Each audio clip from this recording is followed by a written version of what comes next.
We're now going to hear from our first panel of the day. This is the connected TV landscape and the opportunity in Europe. This is going to be moderated by Louise Dixon, Strategic Partner Lead for Google. And I just want to remind everyone to try not to forget that you can submit your questions using the Q&A button on the bottom of your screen. And we'll review the questions and put a selection of them to the panel at the end of the session. Louise, are you there? I am here. Can you hear me? Loud and clear. Thank you, and see you now. Thank you very much. Fantastic. Thank you very much. You're welcome. I'll hand over to you now. So take it away. Thank you. Thank you so much, David. Hello, everybody. As David said, my name is Louise Dixon. I'm a strategic partner lead on the broadcast and entertainment team here at Google in the UK. And I'm going to be moderating the first of today's panels, where our topic will be the connected TV landscape and the opportunity in Europe. We're going to be discussing the fragmented landscape of trading and also highlight some of those key challenges, but also the opportunities for both the buyers and the publishers. As David mentioned, we will be finishing the session up with a Q&A. So we would be encouraging you to please submit your questions. And what a panel lineup that we have for you today. Joining me will be Jenny Antoniou, Account Director for EMEA at Magnite, Jaden Grant, Solutions Consultant at IPONWEB, Emma Newman, who is Chief Revenue Officer for EMEA at Magnite, Graeme Lynch, Vice President of Demand for EMEA at SpotX, and Chris Edwards, Director of Business Development for EMEA at Rakuten Advertising. So before we start talking about the buy and the sell side, I think it's pertinent that we really do start with talking about the user. As has been mentioned previously, these lockdown conditions of the pandemic have really catalyzed connected TV content consumption. And we've also seen such a resounding success of some new entrants. I know that Daniel also mentioned Disney Plus entering the EMEA market. And I read yesterday an industry analyst said that by 2024, they predict that Disney Plus will have 155 million subscribers. But what I'd like to do, first of all, is start with Chris and your take on this. Do you think that eventually subscription fatigue is going to start to set in? And does that mean that there may be a bigger opportunity for connected TV advertising? Yeah, well, hi, Louise. I do think, obviously there's a lot of streaming choice out there, as David's map alluded to, and there's more to come. There's going to be more services launched in the coming months. Where I don't think there's subscription fatigue in terms of the user experience of them being overwhelmed by choice. Where I do think there's fatigue is into the cost of it all. Rakuten did a survey earlier this year where we looked into the impact of streaming, of the appetite for AVOD. And one thing that came about from all European regions was that consumers were at the limit of their sort of spend that they were willing to put forward for subscription services. In fact, what we identified is those who are wanting to add another subscription service to their roster, they would be willing to cancel an existing one to make way for that one. So yeah, I don't think it's, I mean, demand is definitely there, but it's the fatigue is about the cost that's affected by it. Makes sense. And Jenny, what would be your take on this from your experience on the user side? What do you feel like they're looking for in terms of that experience as well? Yeah, so I think there is absolutely a historic shift in the way that content's being consumed as users migrate to new types of content. So through Samsung Smart TVs, they recently identified that in the UK, 59% of TV viewing is actually streamed through content taken over from linear. So, CTV is absolutely driving the eyeballs. Viewers are moving away from that traditional TV. And these are pretty powerful stats for any agency to see. But how it's delivered is critical. Viewers, they want that TV-like experience. And as an industry, we need to make sure that we can deliver on that. So, we can't underestimate the importance of the ad experience, and we must always put the user first. So I have 5 best practices. Number 1, ensuring really good quality content that viewers expect. So making sure that, you have good vetting and approval processes when you're onboarding new supply. Making sure that you're working with really good technology partners for things like dynamic ad insertion, so where you're inserting the ad into the stream. Competitive separation, it's critical that you don't ever have the same ad appearing back to back or against a competitor ad. And things like ad podding really enable those controls to manage that process. I'd say another thing is the creative volume control. So making sure that your content and your ad volumes are all at the same level so that you avoid that horrendous experience when, the sound shoots up during an ad break and then it's too low when you go back to consume the content. And then I'd say finally, real-time reporting and troubleshooting are essential tools that really help to be able to act quickly on the fly when you're trying to troubleshoot those technical issues. So ultimately, CTV is really driving those eyeballs, and we need to make sure that we can adhere to those best practices. So if CTV is driving those eyeballs, Emma, do you feel that the demand is in line with that? So I know we've heard in certain markets such as the UK and Germany, we are seeing that growth, but do you feel that that gap has kind of reduced in terms of supply and demand being more in line with each other? Yes. Before I answer that question, could I just point out that I'm the CRO for Pubmatic and not Magnite, as much as I love my colleagues over there, or unless he hasn't told me something. But when I woke up this morning, I was the CRO for Pubmatic.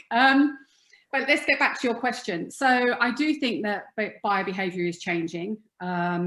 Obviously, there is generally a lag between when a consumer moves to when the buyers, I hate using this phrase, but when the dollars follow the eyeballs. Mm-hmm. And I think that the consumer shift has definitely been accelerated by COVID.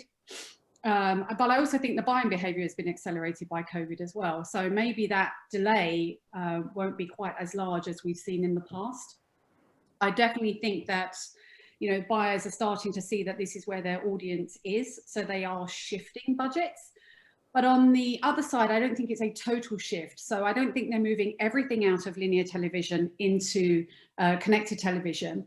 I think what they're seeing is that they're using connected television potentially as a complement to their linear television plan.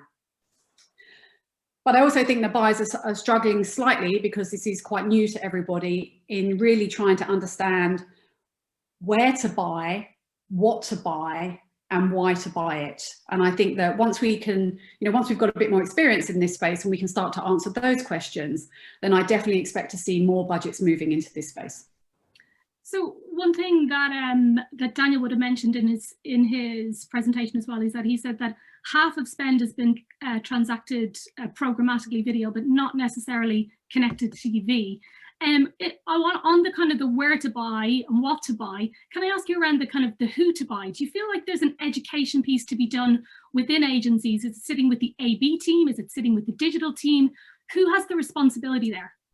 Well, I think that's part of the challenge, because I think the AV teams think that CTV is digital, and I think the digital teams potentially are thinking it's a broadcast medium. And we've had that experience where we've gone in to talk to agencies and sort of, that you get sort of pushed from pillar to post. Nobody quite knows, who's responsible for this budget. And I think that's partly because it's new, and partly because maybe people are still trying to figure out, what to buy it for. Mm-hmm. So certainly Pubmatic, we believe that there is a lot of work to be done from an education perspective. And I think this is something that we can collectively do as an industry. But yeah, so I think that there is definitely a little bit of confusion perhaps within the agencies as to exactly who owns this budget. Mm-hmm. And do you ever see a day whereby potentially connected TV spend would overtake traditional linear, or do you think that is a very long way off? I honestly don't know yet, to be honest. That's fair enough. I don't think any of us really do. Yeah, I think that might be the $1 million question. Exactly. Jaden, if I could pass to you as well to get your take on what you feel the main opportunities are on both for the buyer side of the fence. What are the challenges and both the opportunities that you would identify? Yeah, absolutely. So I mean, the main opportunity from kind of the buyer, the agency perspective really simply lies in the capability to deliver these digital ads on the big screen that are non-skippable, you know, brand safe. You know, you've got things like sound, etc. like that. So it's having that experience, you know, from both the user perspective, but also the buyers being able to do that. A big part of it, which kind of comes with the digital piece, is obviously the data as well that you can both execute and activate, you know, within these campaigns as well. I think probably the most significant benefit, particularly for the buyers and the agencies, is getting that incremental reach piece. You know, Emma mentioned as well, you know, obviously connected TV not overtaking linear, and you know, I think this is something that's really important to talk about because, you know, as we know at the moment, you know, I think the stats recently were 40% increase in BVOD since lockdown.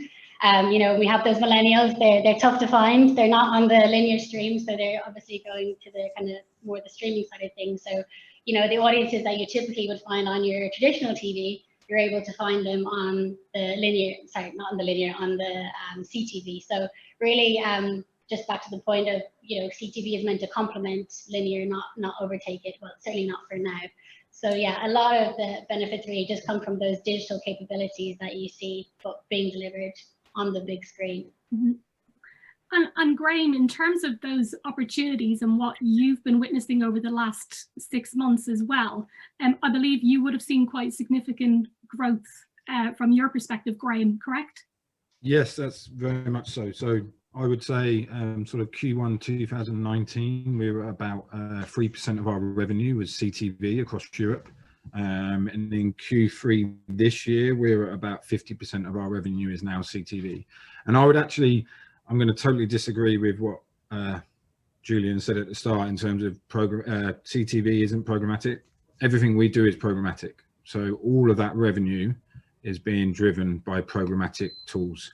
And I would also say that a couple of other things on, it's strange how people assume that CTV is going to be all millennials, all younger audiences, and if you want older audiences, you have to actually go towards linear. That's not true. We did a piece of research called CTV is Everyone, and it showed across Europe that 44% of people are 35 to 54, and then 55 plus makes up 25% of the audience. So I would actually say CTV is now becoming the norm for all age groups, and that's what's driving the spend. I definitely agree with Emma, but there's a lot to be learned within agencies, and not around TV. They know everything about TV, but just about the execution and the education of how CTV and linear work and merge together. We're actually just about to launch an incremental solution with a third party, which I can't name at the moment because it's under a PR embargo.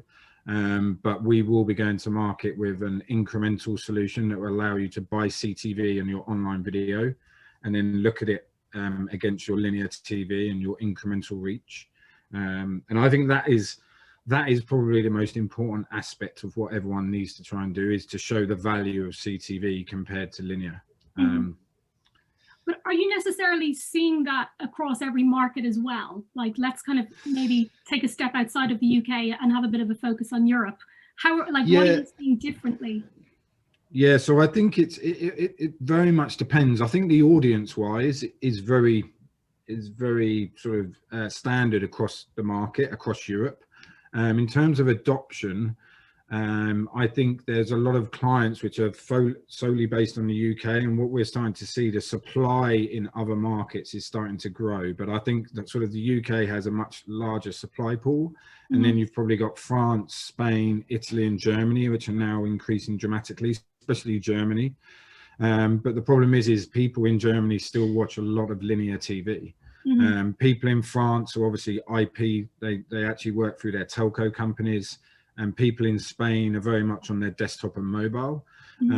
So that I think is changing. I think it's a user journey that changes, which then drives the actual advertising market. So I'd say that the UK is probably a year behind the US.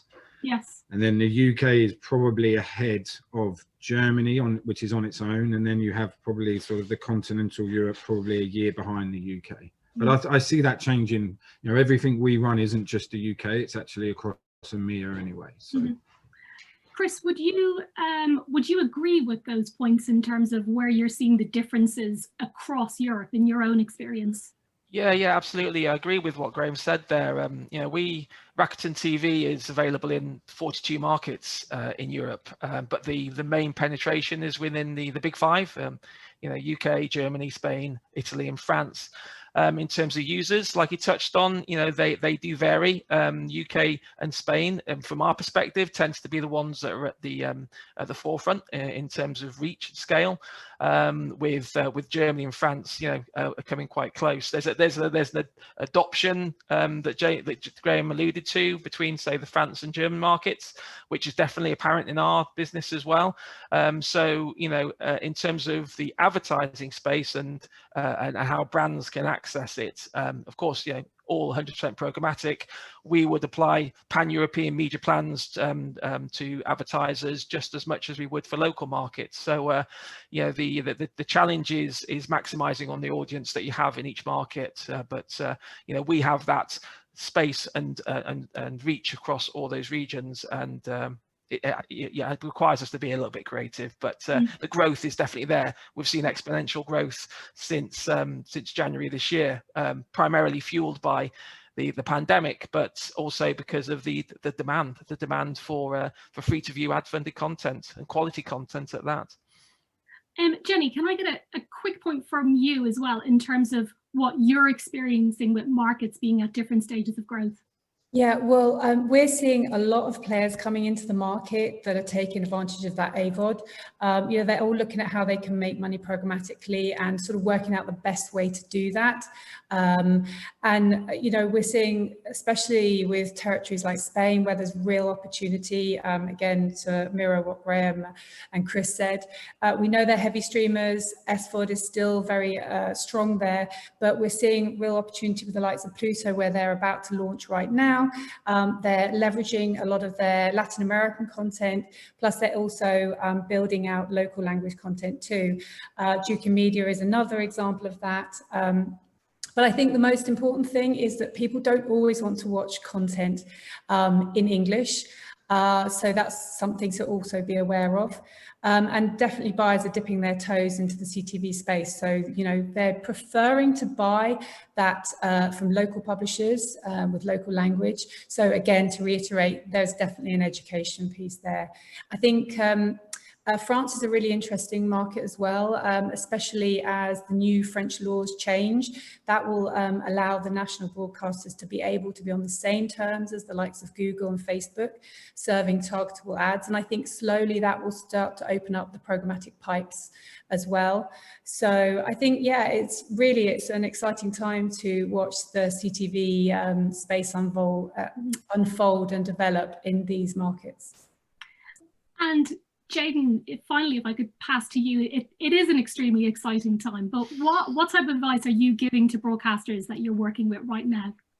Yeah, so I mean, look, it's fair to say that the broadcasters have been hit pretty hard. I mean, especially from COVID, you know, they're having to adapt to this new way of working, you know, since they operated before. So, I mean, I guess in terms of the advice we give to them is to try to adapt to this new way via like automation platforms and using the power of that to execute their stuff, from everything from, you know, building a sales proposal to, you know, booking your inventory, seeing what inventory availability is out there. So we're really just trying to push them to go for that automation piece as well. Yes, that's kind of the main stuff that we would be saying to them at the moment. Amazing. Thank you very much to the audience for giving us some questions for our panel.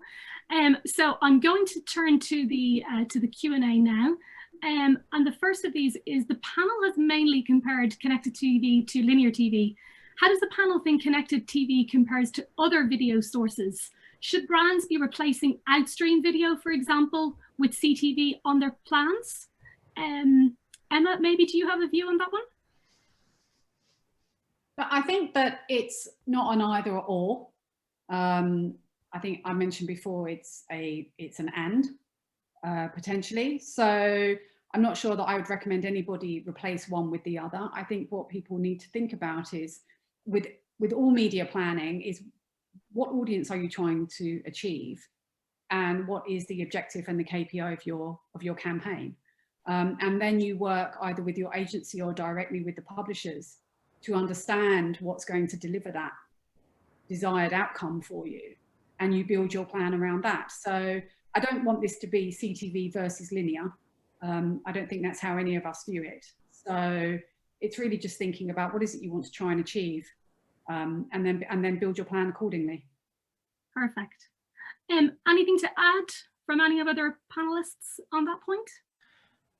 I mean, I think to Emma's point, just in terms of how it can be viewed, I mean, the formats are completely different. In CTV, it's non-skippable. Certainly from our perspective, very different to how you would scroll through Outstream. So I think we compare it to linear because it's viewed on the biggest screen in the household. Yes, we are cross-device, but the majority are viewed on connected TVs, and that experience of immersing yourself in the platform is very similar to linear. I have another question for our panel. So what is the added value of CTV compared to linear TV, and then any best practices to what type of creatives or materials perform best? Maybe Jaden, I could pass to you on that one. Yeah, absolutely. I think the main value here is really that audience buying piece. So being able to, track your audiences throughout that process as well. With the data, it really does have that extra bit of value. So yeah, that would be what I would say. Any of our other panelists have a view on that? Yeah, I think I would say that CTV, because you can buy it programmatically, so linear TV you have to plan. You've got the AB deadlines. I know there is late money, so I think that the value of what you do on your linear level is very much you plan and execute sort of like a long term, and then everything you can do on CTV is sort of very much complementary to what you're doing on your linear. So first of all, you're going to probably reach people you're not reaching on your linear campaign, but you're also then going to, as Jaden mentioned, you're going to use data targeting to then be more precise, but you're also going to be much more flexible with your actual execution. So you're going to be able to turn it on and off. You're going to be able to sort of change the creative whenever you want, and on a much quicker level. You're going to be able to understand which creative's working, which one isn't working, because you're going to get the data back through the workflow. So I think there's a lot of complementary aspects to what you're doing on linear to what you then do on your CTV campaign. And probably also the opportunity to be a bit more creative with the assets themselves as well. Completely, yeah. So I think the problem, unfortunately, one of the biggest problems is still that connection between linear and the CTV. I think we'll have the incremental reach, that connection, but actually understanding the user and understanding, have they seen this on linear, and then can you show them a different creative in a different environment on CTV? I think that obviously probably is maybe 6 to 12 months away, but it will come, and it's people like Rakuten or Samsung who own the box or own the TV that sort of connect the user in that way, and then create that sort of that messaging, that sequential messaging opportunity. Thank you for that. I realize we are almost out of time, but we do have another poll for our audience, which I believe is going to appear on your screen quite soon. Here we go. So what do you think is the main barrier to connected TV inventory becoming mainstream? So if everybody would like to vote on this one, we will have some answers in just a moment. And I just want to take this moment as well to thank my panelists for coming along today and for their insights and thoughts on how the connected TV space is evolving. So I'm sure everybody would agree that it was fascinating to hear from you guys on this today. Now we're just waiting for our results to come in.